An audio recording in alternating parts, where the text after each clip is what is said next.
I don't know if you guys caught the Breakfast Club interview with Gucci Mane and his girl Keyshia Ka'Oir. Gucci Mane was being very transparent about, his wrestling with schizophrenia. And, they were talking about her role in helping him through this. It takes the right kind of woman to deal with a nigga like Gucci. Ladies, don't get caught up in the ride or die bullshit, because sometimes the ride or die actually ends up with your death. To the degree that she was harsh or firm, I don't think it was controlling. I think it was coming from a good place, and she was doing the best she knew how.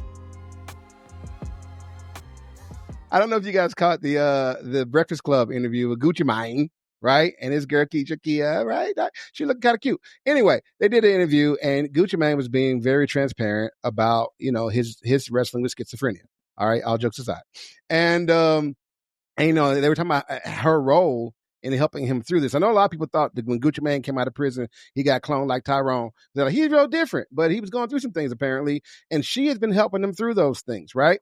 And so as I'm watching the interview or whatever, and I'm listening to them talk, she started making some declarative statements like, took his phone. I changed his passwords. I don't let him do that. I told him not to do that. We had to kidnap him one time.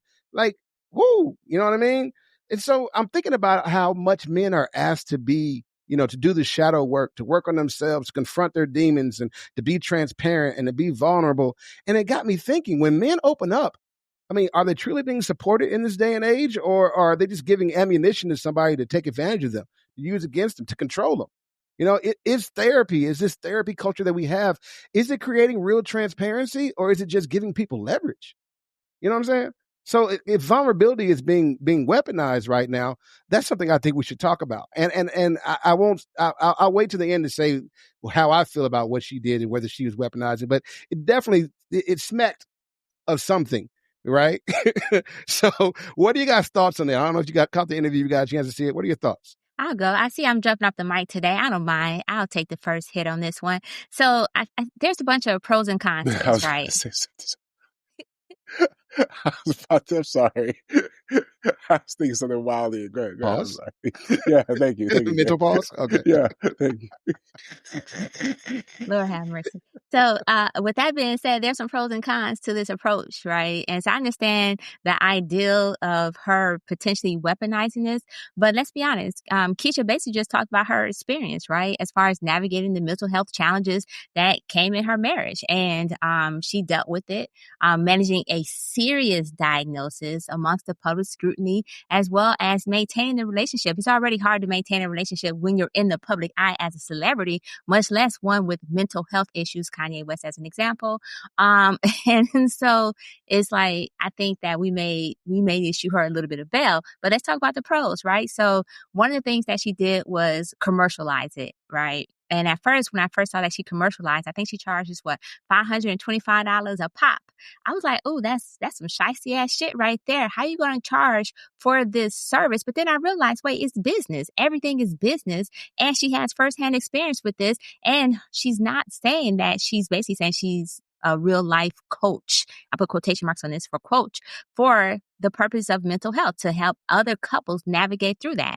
And it doesn't seem like Gucci has a problem with it. He's like, yo, you know what? She's doing what she's doing. I'm experiencing it. As a matter of fact, he might be testifying on her behalf of saying that she's doing what's right, because he does need some element of control in his life. And she's providing that element of control. She's keeping him on track. She's helping managing his symptoms. She's helping him to show up as the best person that he can show up with, considering that he was diagnosed, I believe, with bipolar and schizophrenia.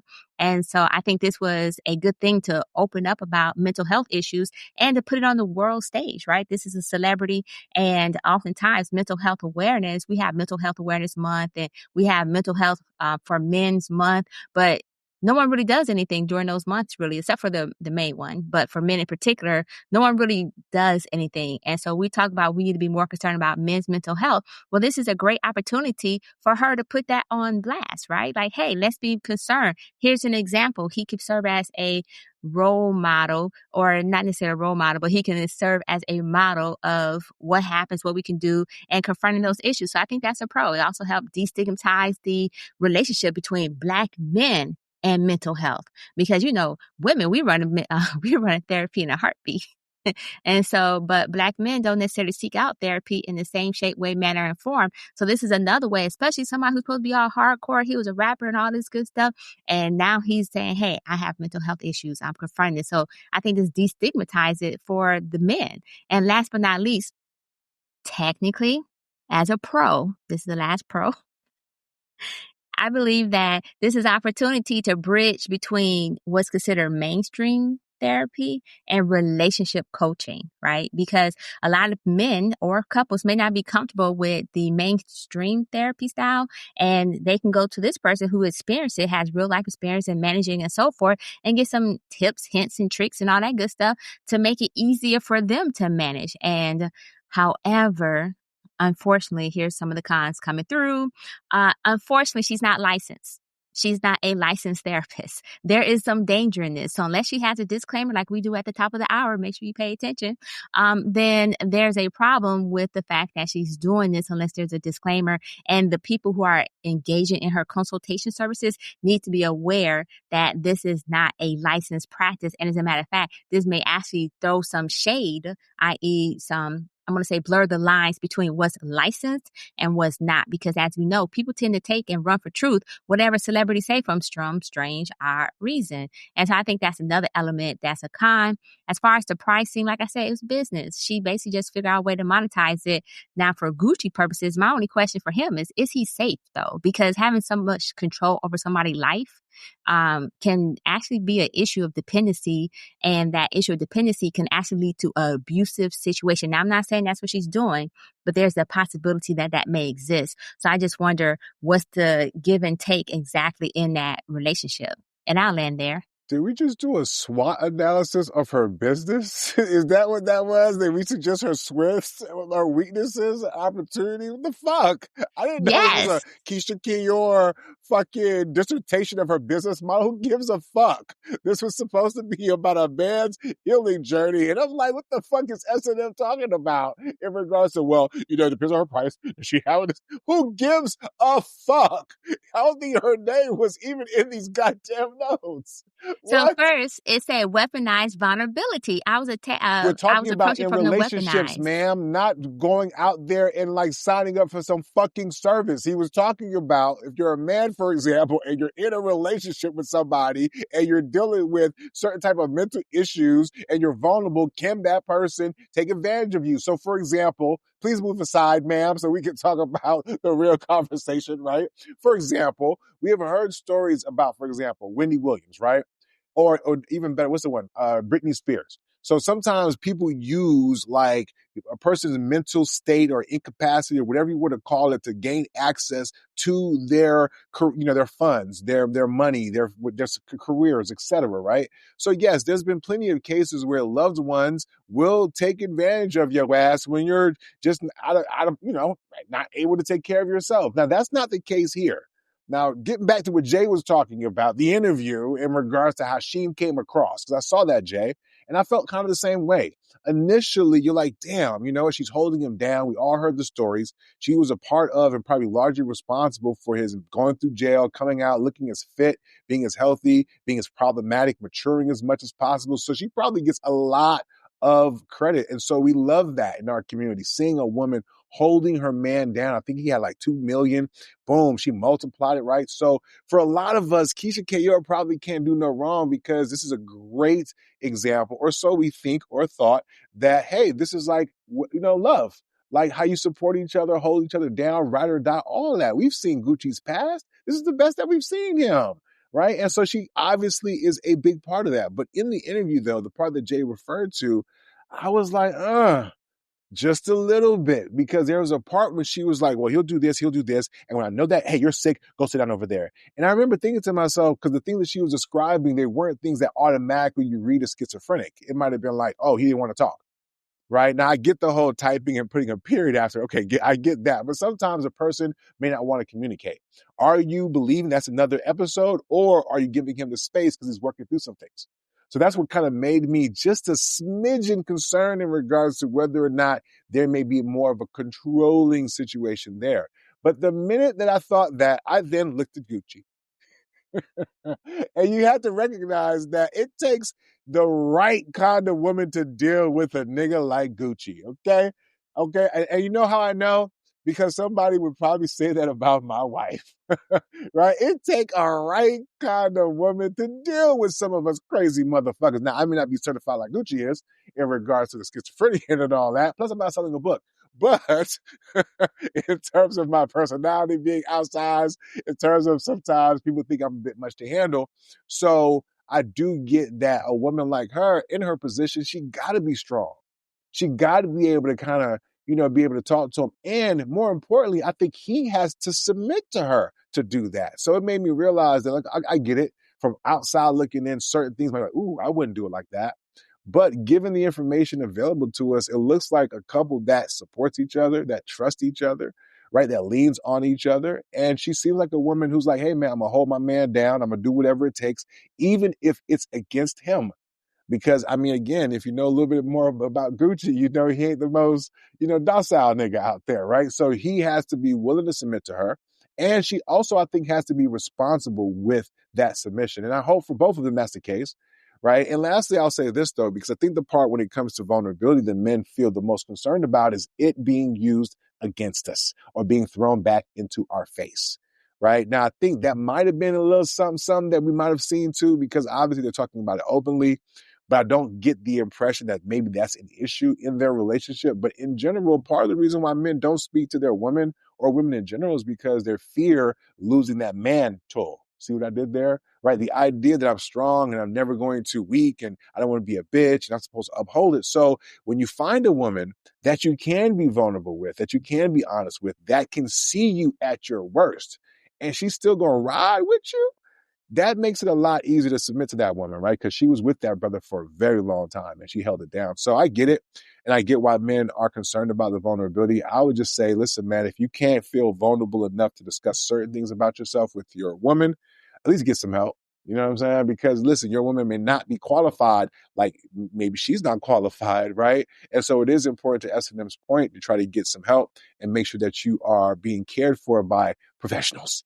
Right. And I do think that's the case with them as well. I think she's just a strong advocate and also helping to manage the rest of his situation. So kudos to them. You know what I'm saying? I'm not going to say they're like goals or anything because I'm good on that. But I do think it is a good opportunity to talk about schizophrenia in some of those cases that we don't really talk about mental health as much as we should. Yeah, I can't, it's hard to pile on anything anybody else said. I mean, the Keyshia Ka'Oir slander will not be had here because she is the type of sister that guys talk about. Man, I want a wife like that. Hold me down, thick and thin. Like she is literally the epitome of like the vows you take. I mean, she's literally seen him at his worst, probably more so than his family and friends. She between the jail. Different other mental health struggles and just managing him probably in a way that maybe even a mental health professional couldn't reach, and that took a lot of strength, a lot of patience on her part, the strength and patience of a real wife, and she is the kind of woman that, guys will write a song about. And like I said, look at him. I mean, he's doing better. And shout out to them for being open and honest about it, because a lot of people who are not as famous or don't have the resources, they're going through this as well. And it can break a lot of couples, and a lot of couples it probably does really break. So hopefully she's shown as an example that how she can be as a wife, and it could be wife or husband, that they can be there for each other and hold it down. And hopefully, and I'm pretty sure if everything was reversed, Gucci Mane will hold her down as well. So that's a real love story, and they should tell their story and write it. If it turns into a book, go ahead and sell it. Tell your story. Why not? But people need to hear this, and I'm glad they went on the radio and told their story. And I'm sure, lastly, there are cases like we talked about in the interview. She did have to be really firm. She couldn't have a soft hand. She had to be really strict and firm with him to keep him from either harming himself or harming somebody else, and just to manage that situation. So I think to the degree that she was harsh or firm, I don't think it was controlling. I think it was coming from a good place, and she was doing the best she knew how. So shout out to her for that, and I'm glad they're in a good place and moving forward. He shot people. Okay, well, that's not good, but I'm not going to say he's violent, but yeah. I think I want to say I read his book, and he's had episodes when he's had episodes. And sometimes that can, if you're with someone who's dealing with those things, it can be very dangerous is what I'm saying.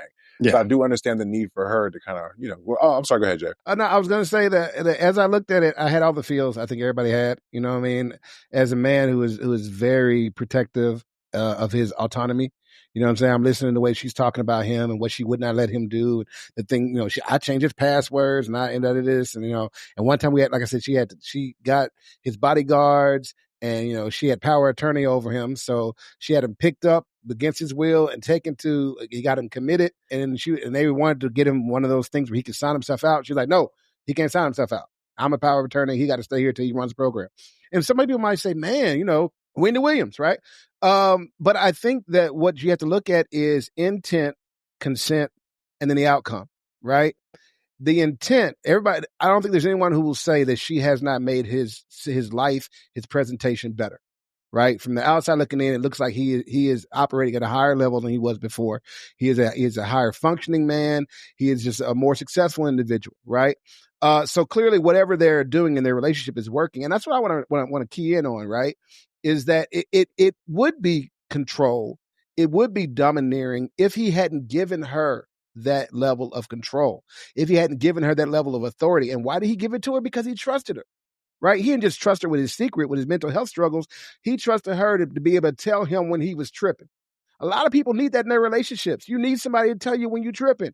People will probably stay married longer if women would allow the man to tell them when they tripping, right? Or if the man felt he could be vulnerable enough about his weaknesses, whether it was infidelity or whatever it was, and she could work with him and love him through that, and they could work on strategies together, as opposed to now that, I caught you in this thing. I know your weak spot. I know you're failing. Let me exploit it. Let me load it over you. Let me throw it in your face every chance I get. That's not what I got from her.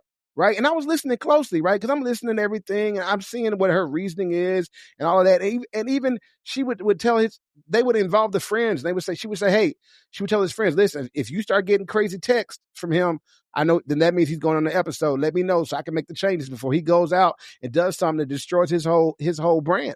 Right. So she's not just protecting him. She's protecting him publicly, his public face. She's doing what a good partner and spouse is supposed to do. She didn't do a Jada Pinkett and come out here and tell all his business when he wasn't around at some red table. She sat there right next to him and she didn't say something that he was shocked that she said, like we'll look like, oh my God, Uncle Christina. It wasn't like that, right? They were on the same page. And that's beautiful. What I see is partnership working at its finest, where one is weak, the other one builds them up. And they're able to do that.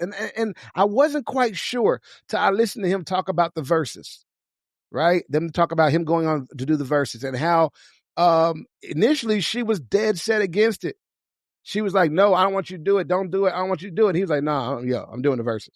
I want to do it. I'm doing it. So the man still has his agency. He still has the ability to do the things that he decides that he wants to do. What she is there for is to deal with him when he's not himself, because he has found somebody that even when he is not himself, she has touched something in him that he can trust. So even when he's got these other voices in his head, she can speak to him, and her voice, her person is somebody that's shown that he can trust her. And so she can talk him down. She can tell, and when he talking bad, she go, look, I ain't scared of you, bro. I ain't scared of you. That's what she said to him. He get boisterous, whatever. She go toe to toe. So, hey, I ain't scared of you. Go and sit over there. You're wilding right now. And he can hear that to some degree, to a good enough degree for them to move forward. So I guess my point here is this. Yes, there's a danger. There's always a danger of showing your vulnerability, of showing your back to an enemy so they can stab it. It is even more dangerous when you realize you might be sleeping with the enemy, right? But if you're not one of those people, and I pray that you're not, and I pray most people aren't, then maybe you're sleeping with your friend, your best friend. And maybe that is somebody and no, they're not a therapist, right? And maybe they're not trained, but everybody can educate themselves and read up as to how to help their person. When in the school system, when they're trying to diagnose a child, they often involve the family. And when they're trying to help the child in a program, or they set up programs for the children to help them grow and mature and get better, you have to involve the family. It's a holistic kind of thing that you're dealing with. It's not just in one place. It doesn't just happen in the therapist's office. There are things that have to happen when you're home. I see her doing that. So I see this as a shining example of how couples can get it right, how they can make each other better when they're willing to not get stuck in their gender roles and I'm the boss and everything I say is always right and this and this and that. And they're willing to say, listen, I've got some areas where I need some help.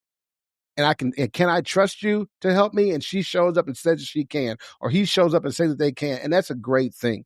I'm not saying that more couples should be doing, at home, pop-up therapist or whatever, but you're the first person. You're the person they see the most often. You're the person most in the place to help them and most in the place to know when they're not themselves.